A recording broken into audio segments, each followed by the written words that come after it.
inyong lahat. Sana nasa mabuting kalagayan kayo, lalo na po sa ating mga OFW dyan. Mag-iingat po kayo palagi. Ngayon po pala, itong nire-restore natin na Wave, papalitan po natin siya ng brake master, tapos nilinisin po natin yung airbox na. Bali po, nagawa na po pala to, okay na po yung makina na to.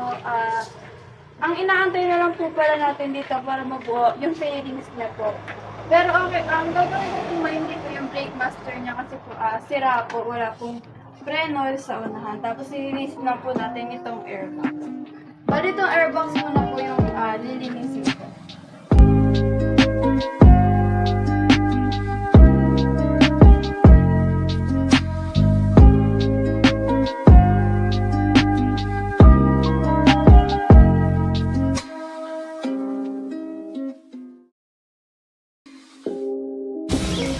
Bayan, maagang namulat sa trabaho ng amang mekaniko ang isang dalagita mula General Trias sa Cavite.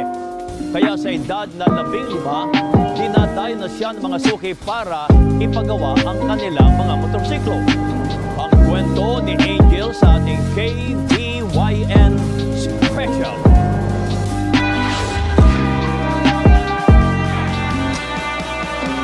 Sa halip na gadget, motorsiklo ang pinagkakawalahan ng 15 taong gulang na si Angel Medina. Naabutan pa ng KBYN na may kinukumpani siyang motorsiklo. Carburetor po, kasi po may tubig yung gas. Opo, kailangan po linisin. O kaya po namumugak. Parang kinakapos po sa gas. Sa edad na 10 taong gulang, natutunan ni Angel na magkumpuni ng mga motorsiklo. Nailigan ko na po maggawa ng ganito dahil nakikita ko sa papa ko po. Sa pag-aabot ng mga tools, pag hindi ko po alam, tinatanong-tanong ko po muna sa papa ko para yun po, malaman ko kung ano po ba yun. Nagmamay-ari ng motorcycle repair shop ang ama ni Angel. Patapos na tayo. Kaya sa halip na gumala, dito siya madalas tumambay. Iba't ibang klaseng motor din po kasi nakakaya kong gawin. Pag nakita ko pong ginawa ng papa ko. At sa murang edad, meron na siyang mga suki. Madali bang gawin yan? Madali lang po. Hindi rin alintana ni Angel kahit na maggrasa ang pagiging mekaniko. Natutumihan naman po, pero hindi naman po kailangan mag-arte eh. Tinuturing naman ni Angel na isang biyaya ang pagkakaroon nila ng repair shop at pati na rin ang kaalaman niya sa pagmimekaniko. Nung natutunan ko po ito, hindi na po gano'n nahirapan yung papa ko sa paggagawa. Tulong din po sa pamilya namin. Masaya rin po kasi dito ko po na-explore yung kakayahan ko. Anong problema? May tubig yung gas, tay. Kaya nag-ano, mamalaya? Opo. Ilang minuto mo na siya ginawa?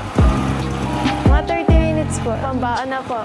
Malaki pong tulong si Angel sa akin. Lalo na po pagka nagkakaroon ako ng sakit, gumagawa siya rito. Pero pagka sa ano po, hindi ko naman po siya pinababayaan na pinipilit na gumawa. Pagka sa kung anong gusto niya lang po. Pero kahit abala sa shop, hindi pinababayaan ni Angel ang kanyang pag-aaral.